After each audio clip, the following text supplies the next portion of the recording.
स्वागत है आप सभी का आपके अपने चैनल इंट्रा क्लासेस में, यानी के वी आयुष्मान क्लासेस, जो कि कोलेबोरेशन है दोनों चैनलों का। ठीक है, तो चलिए आज स्वागत करते हैं आप सभी का। और आज हम लोग क्या करने वाले हैं, पूरे जो टर्म 1 का सिलेबस है फिजिक्स का क्लास 12 का, ठीक है, उसका रिवाइज फार्मूला और कंप्लीट फार्मूला रिवीजन करने वाले हैं इस वीडियो में।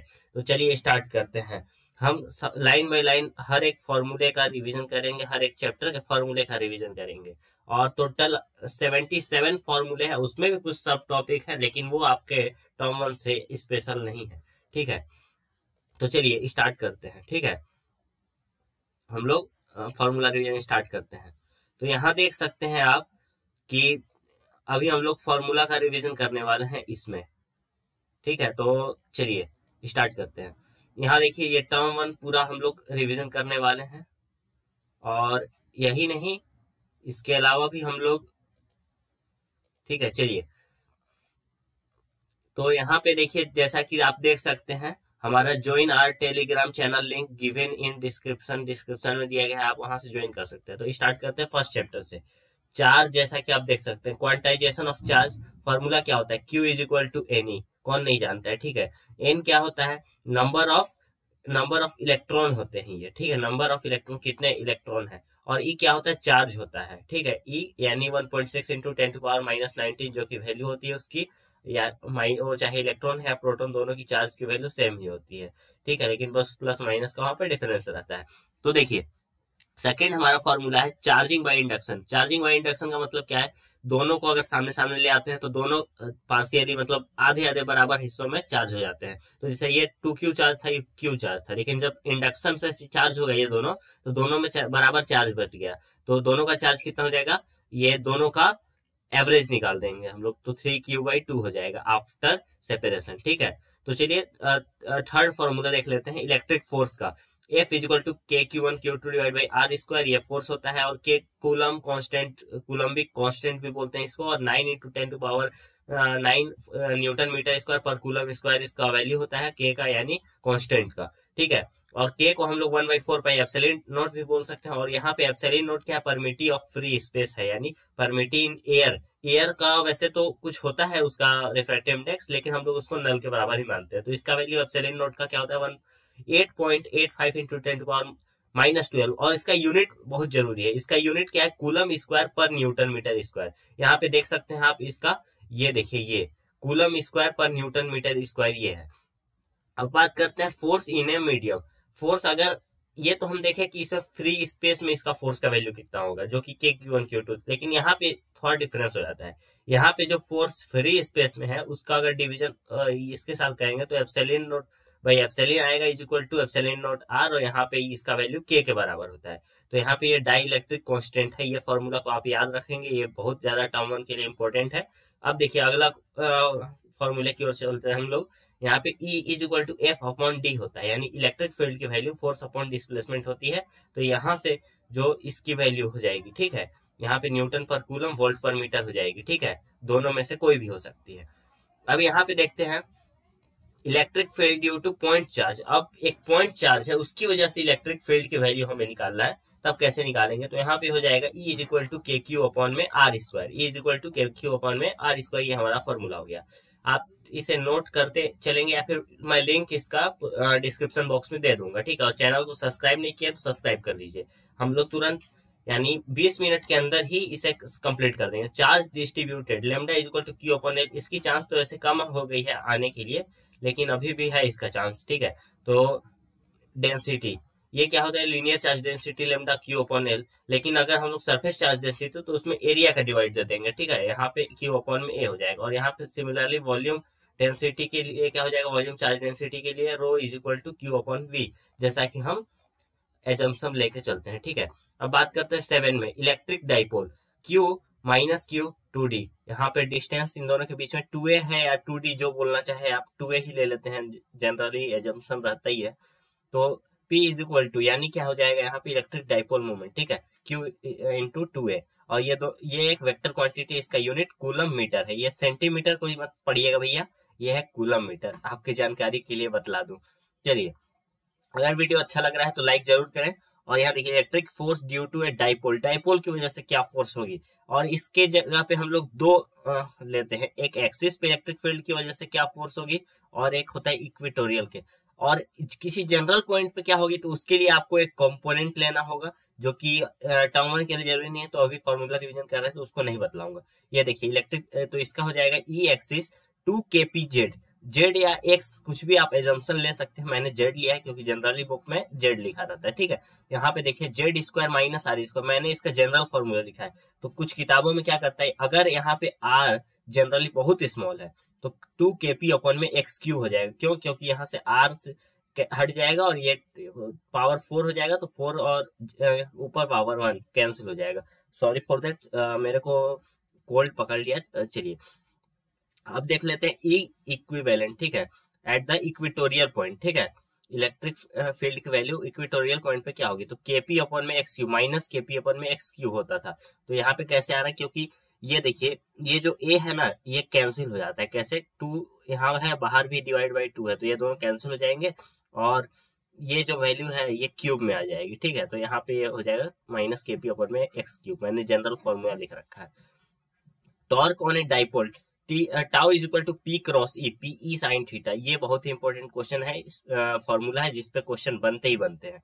अब बात करते हैं नंबर 10 पे, इलेक्ट्रिक फ्लक्स, ठीक है। Electric flux phi is equal to E dot A, यानी ई ए कॉस थीटा, ठीक है। और गॉस लॉ क्या होता है, अगर integral multiple of E dot D A ले लें तो Q inside divide by epsilon not के बराबर होता है, ठीक है।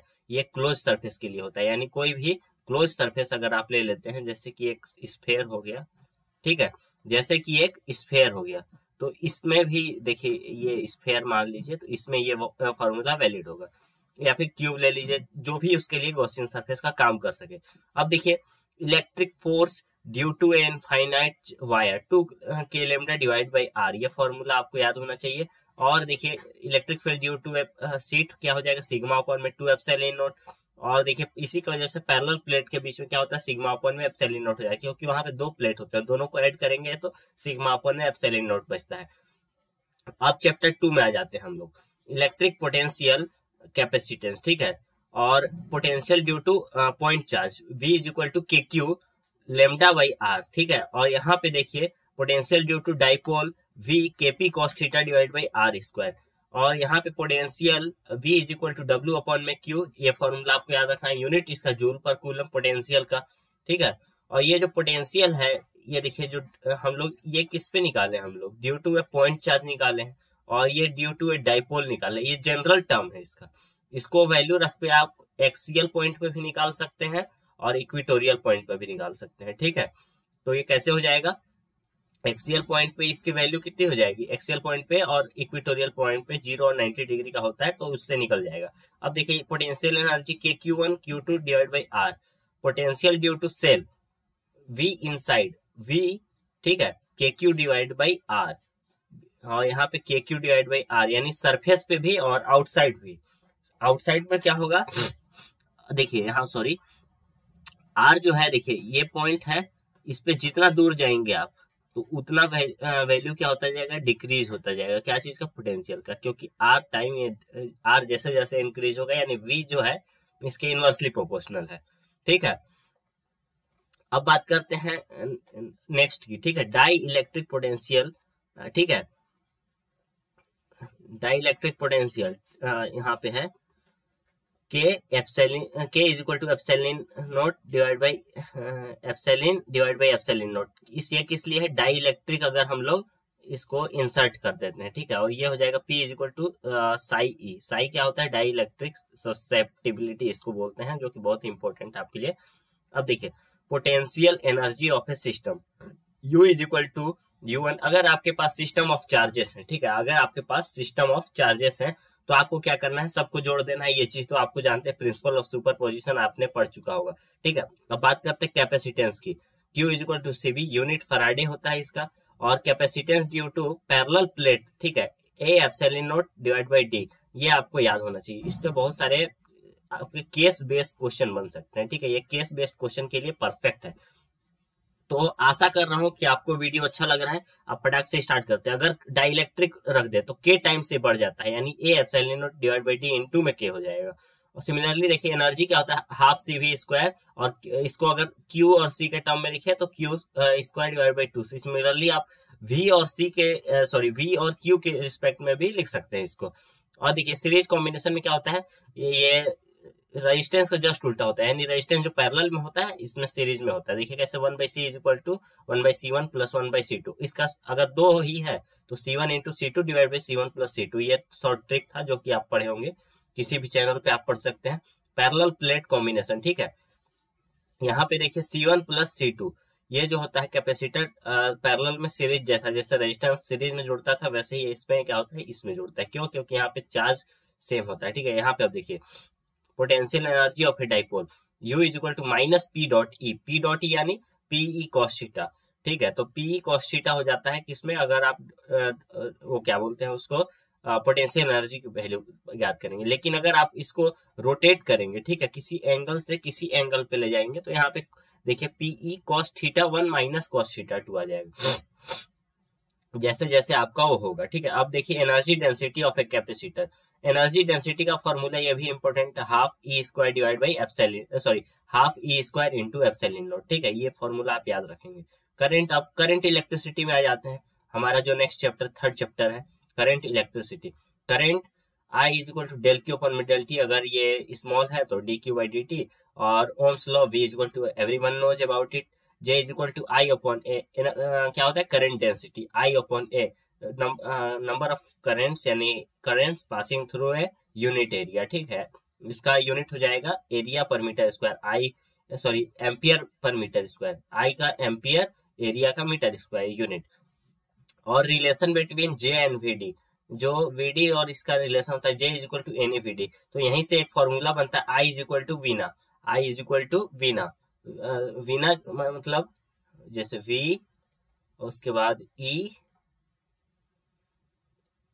उसके बाद N, उसके बाद A, ये जो होता है ये आपका फॉर्मूला होता है, ये भी आपको याद होना चाहिए। ये I का फॉर्मूला है, ठीक है, ये I का फॉर्मूला है। चलिए अब आगे बढ़ते हैं क्योंकि टाइम समय बहुत ज्यादा हो रहा है, हम लोग बहुत पीछे चल रहे हैं। Drift velocity VD is equal to E divide by M into में टाउ, ये भी होता है। रेजिस्टेंस का होता है R is equal to rho L upon A, ठीक है। और stretching of a wire R is equal R जो होता है, लेकिन अगर उसको हम लोग स्ट्रेच कर देते हैं तो R क्या होता है, एल स्क्वायर के डायरेक्टली प्रोपोर्शनल होता है। और जो एरिया है उसके इनवर्सली प्रोपोर्शनल, मतलब इनवर्स स्क्वायर लो फॉलो करता है, जो कि फोर्स करता है, ठीक है, किसके, इलेक्ट्रिक फील्ड के केस में। मोबिलिटी, अब देखिए मोबिलिटी बहुत अच्छा इंपॉर्टेंट टर्म है आपके लिए। Mu is equal to V D upon में ई फॉर्मूला हो जाएगा, एम इज इक्वल टू यहाँ पे, ठीक है, ये फॉर्मूला हो जाएगा। अब आगे बढ़ते हैं रजिस्टिविटी। रजिस्टिविटी क्या होता है, resistivity rho is equal to M N E square divide by tau, यही हो जाएगा। तो यहाँ से कैसे आया रो का वैल्यू जानते हैं, यहाँ पे ये होता है इसकी वैल्यू, ठीक है, ये इसकी वैल्यू, यहीं से आया ये चीज। अब देखिए कंडक्टिविटी, रो का जस्ट उल्टा 1 बाई रो कर दीजिए तो सिग्मा, सिग्मा कंडक्टिविटी को डिनोट करता है।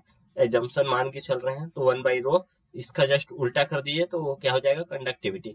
और जैसे रजिस्टिविटी को हम ओम में मेजर करते हैं, इसको महो में करते हैं, MHO, हम लोग MHO बोलते हैं, ठीक है। तो यहाँ पे इसका देखिए जस्ट यूनिट है जो उल्टा दिख रहा है इसके, तो ये कंडक्टिविटी का ऑपोजिट है, ये इसका यूनिट ही शो कर दे रहा है।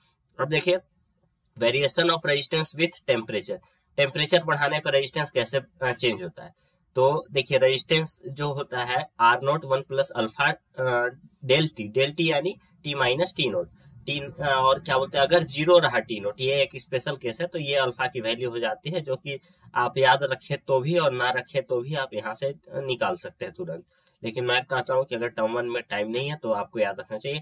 और दूसरा देखिए व्हीट स्टोन ब्रिज, ये जो रेशियो होता है सेम हो जाता है, यानी इसके बीच से जो है R5 से करंट फ्लो नहीं होता है, यही हो जाता है इसका। और heat I square RT, Joule's law of heating, everyone knows about it. और अगर इसको V के टर्म में रखे तो V square divide by R into T हो जाएगा। EMF of a cell, cell क्या हो जाएगा, epsilon naught minus IR instantaneous, ठीक है। अब देखिए सीरीज, अगर बैटरी को सीरीज में लगा देते हैं, ठीक है, बैटरी को सीरीज में लगा देते हैं तब क्या होगा, बैटरी को अगर सीरीज में हम लोग लगा देते हैं तो ये देखिए epsilon not plus epsilon not, क्योंकि यहाँ देखिए ये जो पॉजिटिव टर्मिनल है इसके भी पॉजिटिव मतलब नेगेटिव टर्मिनल इसके पॉजिटिव टर्मिनल के साथ जुड़ा हुआ है, इसका मतलब ये क्या है, सीरीज में है। ठीक है, ये सीरीज में है, इसका भी जो रेजिस्टेंस की वैल्यू वो भी जुड़ जाएगी एकदम सीरीज की तरह, R1 प्लस R2 हो जाएगा।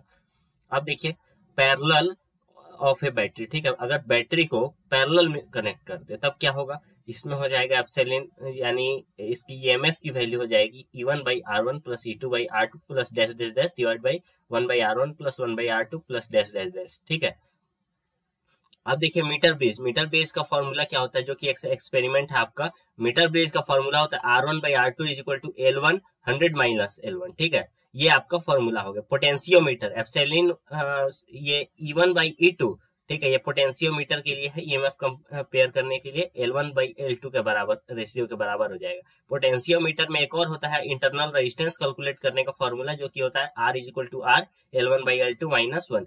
ठीक है, अब बात करते हैं मूविंग चार्ज। ठीक है, ये देखिए मूविंग चार्ज मैग्नेटिज्म, जो कि आपका चैप्टर 4 है। हम लोग चैप्टर 4 में पहुंच चुके हैं। बायोट-सेवर्ट्स लॉ, जो कि एक सिंपल सा फॉर्मूला है, dv is equal to mu ideal sine theta divided 4 pi R square, unit tesla पर। ठीक है, ये टेस्ला ये आपका यूनिट हो गया। टेस्ला को हम लोग टी से डिनोट करते हैं, क्या चीज से डिनोट करते हैं, टी से डिनोट करते हैं। और ये आपका सबसे basic formula mu naught ideal sine theta divided 4 pi R square. ठीक है, इसको याद रखेंगे। और ये यहाँ पे देख सकते हैं ये due to current carrying wire. ठीक है, B is equal to mu naught I divide by 2 pi R. यहाँ पे ये होता है इनफाइनाइट वायर की वजह से। ठीक है, किसी पॉइंट पे तो ये कैसे होता है, क्योंकि यहाँ पे 90 डिग्री बन जाता है, तो आपका जो फॉर्मूला होता है mu naught ideal sine sine five 1 plus sine five 2 I by A. ठीक है, बुक फॉर्मूला होता है, उससे आ जाता है ये। तो फिलहाल तो आप ये फॉर्मूला याद रखेंगे। और जैसे ही अगर सेमी इनफाइनाइट वायर रहेगा तो उसकी वजह से क्या हो जाएगा, यहाँ पे 2, यहाँ पे ऊपर में 2 आ जाएगा। ठीक है, तो ये फॉर्मूला हो जाएगा आपका। 48 रिंग की वजह से क्या हो जाएगा, mu naught I divide by 2r। ठीक है, और बी एक्सिस पे क्या हो जाएगा, अगर आप इससे कुछ ए सेंटीमीटर यानी x सेंटीमीटर दूर रहेंगे तो इसका क्या हो जाएगा, mu naught N I R square divide by 2 R square plus X square का पावर 3/2 हो जाएगा। अब देखिए force on a moving charge in a magnetism. ठीक है, यहाँ पे F is equal to Q V cross B, Q V B sine theta, ये हो जाएगा आपका फॉर्मूला। और जो कि ये बहुत इंपॉर्टेंट है, यही तो है मेन। सब तो मेन ही है। चलिए, चार्ज एंटर नॉर्मली, अगर चार्ज 90 डिग्री से एंटर करता है तब उसके लिए रेडियस का formula R M B divide by Q B, जो कि जनरल केस है। आर अगर ओमेगा से घूमते हुए एंटर कर रहा है then M R omega Q B B. ठीक है, ओमेगा का Q B divide by M, frequency क्या हो जाएगा, जस्ट 2 पाई एफ। ठीक है, तो यहाँ पे 2 पाई और एफ की वैल्यू कितनी है, Q B divide by M, ये हो जाएगा।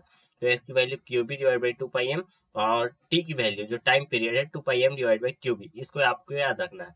और देखिए force between 2 parallel current carrying wire, अगर 2 पैरेलल करंट कैरिंग वायर है तो दोनों के बीच फोर्स क्या हो जाएगा, mu not I1 I2 L divide by 2 pi R। ठीक है, ये हो जाएगा ये आपकी वैल्यू। ठीक है, Y क्या है, इसके बीच में डिस्टेंस है, तो ये आप R ले सकते हैं, Y ले सकते हैं, कुछ भी ले सकते हैं। ठीक है, force on a current carrying wire in a, ठीक है, मैग्नेटिक फील्ड में फोर्स की वैल्यू क्या हो जाएगी, तो आई एल क्रॉस बी यहाँ पे ब्रैकेट आप लगा सकते हैं। ठीक है, आई एल क्रॉस बी इसका फॉर्मूला हो जाएगा। Torque is equal to M cross B, जैसे उसमें पी क्रॉस ई होता था, इसमें एम क्रॉस बी हो जाएगा। पी यानी इलेक्ट्रिक डाइपोल, यहाँ पे मैग्नेटिक डाइपोल एम रिप्रेजेंट कर रहा है। ठीक है, गैल्वेनोमीटर के केस में K phi N I A B हो जाएगा, phi divide by I N A B divide by K. और इसको अगर इसका डेंसिटी निकालेंगे तो फाई डिवाइड बाई वी कर लीजिए, N A B divide by K R हो जाएगा। ये सब फॉर्मूले आपको याद रखने हैं। तो 56 solenoid B is equal to mu naught N I divide by L, toroid mu naught N I divide by 2 pi R. ठीक है, ये बी की वैल्यू हो गई, और बी की वैल्यू जनरल केस में ये होती है। और ये जो है अगर आप इसके सेंटर पे निकालेंगे तो 2 हो जाती है। ठीक है, divide by 2। Galvanometer as a volt meter, R S is equal to V divide by R G minus G. और galvanometer as a ammeter, अगर उसको एम मीटर में यूज करते हैं तो क्या हो जाती है, ये वैल्यू हो जाती है। ये आपको याद रखनी है। अब बात करते हैं आगे मूविंग चार्ज एंड मैग्नेटिज्म। ठीक है, अर्थ मैग्नेटिज्म की बात करते हैं। डीप एंगल, जो कि वेरी इंपॉर्टेंट है। ठीक है, ये फाई की वैल्यू क्या हो जाती है, tan inverse V V by V H, यानी vertical component divide by horizontal component, ठीक है। और वीवी क्या होते हैं, बी साइन थीटा हो जाती है जो कि वर्टिकल कंपोनेंट है, बी एच क्या हो जाती है, हॉरिजॉन्टल कंपोनेंट यानी बी कॉस थीटा। इसको कंपोनेंट में हम लोग बांट देते हैं। मैग्नेटाइजेशन एंड मैग्नेट, ठीक है, मैग्नेटिक डेंसिटी, ठीक है, B is equal to mu H, ठीक है। और यहाँ पे ये क्या हो जाएगा, जाई एम एच हो जाएगा, 1 प्लस जाई एम एच, ठीक है। अब आगे बढ़ते हैं, सब फॉर्मूला याद रखेंगे आप। और इसका अगर रिलेशन हम लोग रिलेटिव परमिटिविटी निकालें, यानी रिलेटिव, ये mu divide by mu naught हो जाएगा। और मैग्नेटिक मोमेंट क्या हो जाएगा, E V R divide by 2 revolving, ठीक है, रिवॉल्विंग वेलोसिटी, ठीक है। यहाँ पे और circular loop with N turns, N turns के साथ क्या हो जाएगा, M N I A. Electromagnetic induction क्या हो जाएगा, Faraday's law, E A V del phi by del T minus del phi by D T हो जाता है। E induced is equal to क्या होता है, minus N D five by D T हो जाता है। Motional EMF V B L. और self induction everyone knows N phi is equal to L I, epsilon naught is equal to minus N D five by D T. और self induction of a solenoid, ठीक है, L is equal to mu naught N square divide by L. Mutual induction N2 phi2 is equal to M I one, ठीक है। और E2 is equal to minus M D I by D T. Generator N A B omega sine theta, ठीक है। यहाँ पे अगर इसका formula EMF का निकाले तो ये हो जाता है। अब एसी लास्ट चैप्टर है जो कि हम इसे भी कंप्लीट कर लेते हैं, ठीक है। आरएमएस वैल्यू क्या होता है, बी एम डिवाइड बाई √2 और I R M S I M divide by √2, ठीक है। एलसीआर सर्किट, और एलसीआर सर्किट का ये फॉर्मूला हो जाएगा, ये जाइएल क्या है, जाइएल माइनस जाइसी, ठीक है। तो ये जाइएल होता है इंडक्टिव रिएक्टेंस, ठीक है, और ये कैपेसिटिव रिएक्टेंस, ठीक है। इंडक्टिव रिएक्टेंस का फॉर्मूला ये हो जाता है ओमेगा एल। इसको अगर फ्रीक्वेंसी के टर्म में लिखे तो 2 पाई एफ एल, क्योंकि omega is equal to 2 pi F होता है, ठीक है। कैपेसिटिव रिएक्टेंस जस्ट उल्टा हो जाएगा, 1 बाई ओमेगा सी हो जाता है इसमें। और यहाँ पे 2 पाई एफ के टर्म में आप इसे लिख सकते हैं, क्योंकि फ्रीक्वेंसी आपको वो पता करना है। अब बात करते हैं रेजोनेटिंग फ्रीक्वेंसी। तो रेजोनेंस किस में होता है, एलसी ऑक्सीलेशन में होता है। क्या होता है, एलसी। हमेशा रेजोनेंस किस में होता है, एलसी ऑक्सीलेशन में होता है। ये आप याद रखेंगे, इस पर क्वेश्चन भी बनते हैं। Omega naught is equal to 1 by L root under LC, F naught is equal to 1 by 2 pi under root LC. Quality factor का ये एक इंपॉर्टेंट फॉर्मूला है जो कि आपको नोट डाउन करना है, 1 by 2 pi under root LC. जितने भी क्वेश्चन आएंगे इसी पे बन जाएंगे। अब power in AC, V R M S I R M S cos phi, ठीक है। Power factor cos 5 r divide by Z, ये हो जाएगा पावर फैक्टर इसका। ट्रांसफार्मर के लिए अगर देखिए, एस बाई ईपी की value N S by N P, I P divide by I S, ठीक है। ट्रांसफार्मर रेशियो क्या होता है, R is equal to N S divide by N P. N S अगर ज्यादा रहा तो स्टेप अप ट्रांसफार्मर हो जाता है, अगर एन एस कम रहा एन पी से तो स्टेप डाउन ट्रांसफार्मर हो जाता है। तो बच्चों एक रिक्वेस्ट है, अगर ये वीडियो अच्छा लगा, और इसका नोट्स मैं डिस्क्रिप्शन में डाल दूंगा, अगर ये नोट्स अगर आपको फायदे कर रहे हैं तो कृपया वीडियो को लाइक करें और चैनल को सब्सक्राइब कर दें। धन्यवाद।